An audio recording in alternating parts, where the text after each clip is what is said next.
ಬಡಿಗೆ ಸರ್ ಇದ್ರು, ಆಮೇಲೆ ಕುಲಕರ್ಣಿ ಅವರು, ಅಂಕುಶ್ಕರ್ ಸರ್, ಅವ್ರ ಭಾಷಣ ತುಂಬಾ ಪ್ರೀತಿಯಿಂದ ಕಾಣೋರಿದ್ರು ಅವ್ರೆ.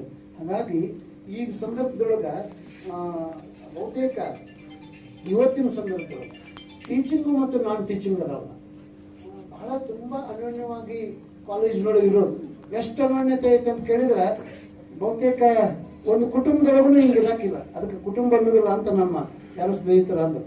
ಆ ಕುಟುಂಬಕ್ಕಿಂತ ಹೆಚ್ಚು ಪ್ರೀತಿಯಿಂದಾಗಿ ನಿಮ್ಗೆ ಗೊತ್ತಿರಬೇಕು, ನಾಯ್ಕ್ ಸರ್ ಇದರ ಸ್ಟಾಫ್ ಸೆಕ್ರೆಟರಿ, ನಾನು ಹಿಂದೆ ಸ್ಟಾಫ್ ಸೆಕ್ರೆಟರಿ ಇದ್ದೆ. ಈಗ ಅವರು ಚಾರ್ಜ್ ಒಂದು 8 ದಿವಸದಿಂದ ಚಾರ್ಜ್ ಕೊಟ್ಟ ಮೇಲಿಂದ ಈಗ ನಾವೇನು ಕೂತೀವಲ್ಲ ಮ್ಯಾಲ ಬಿಸಿಲು ಹತ್ತಂಗಿಲ್ಲ, ಬಿಸಿಲು ಅಲ್ಲಿದ್ದವ್ರಿಗೂ ಬಿಸಿಲು ಹತ್ತಂಗಿಲ್ಲ.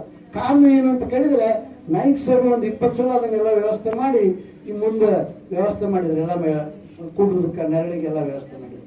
ಬಹುತೇಕ ಇಲ್ಲಿರುವಂಥ ಸ್ಟಾಫ್ ಮೆಂಬರ್ಸು, ನಾನು ಯಾರ ಹೆಸರು ಹೇಳ್ಬೇಕು ಬಿಡಬೇಕು ಗೊತ್ತಿಲ್ಲ. ಶಾರದಾ ಭಟ್ ಮೇಡಮ್ ಆಗಲಿ, ಆಮೇಲೆ ಕನ್ನಡ ಡಿಪಾರ್ಟ್ಮೆಂಟ್ ಅಂದ್ರೆ ರಂಗನಾಥ್ ಸರ್, ಅವ್ರು ಹೇಳಿದ್ದು ಭಾಳ ಕರೆಕ್ಟ್ ಅದ. ರಂಗನಾಥ, ಸುಜಾತ, ಶ್ರೀದೇವಿ, ಹಲ್ಕರ್ಣಿ, ರುದ್ರಪ್ಪ, 4-5 ಜನ ನಾವು ಡಿಪಾರ್ಟ್ಮೆಂಟ್ದಾಗ ಇದ್ರೆ ಬಹುತೇಕ ನಾನು ಬಂದಾಗ ಅವ್ರನ್ನೊಂದು ಮಾತು ಕೇಳಿದ್ದೇನೆ. ಎಲ್ಲ ಕಾಲೇಜಿನಾಗ ಹೆಂಗನು ಕೂಡಿ ಚಂದಂಗಿರು ಏನು ಸಪ್ರೇಟ್ ನಮ್ಮ ಪಾಠ ಮಾಡ್ಕೊತ ಹೋಗೋಣ ಅಂತ ಇವ್ರು ಅಂದಾರಲ್ಲ, ಈಗ ಅದಲ್ಲ ಅವ್ರನ್ನ ಕೇಳಿದೆ. ಇವರಿಬ್ರು ಹೇಳಿದ್ರು ಇಲ್ಲ ಚೆನ್ನಾಗಿ ಕೂಡಿ ಸರ್. ಅದು ಬಹುತೇಕ ನನಗೆ ಆ ಮಾತು ಅಂದಿದ್ದೇ ತಪ್ಪಾತೇನೋ ಯಾಕಂತ ಕೇಳಿದ್ರೆ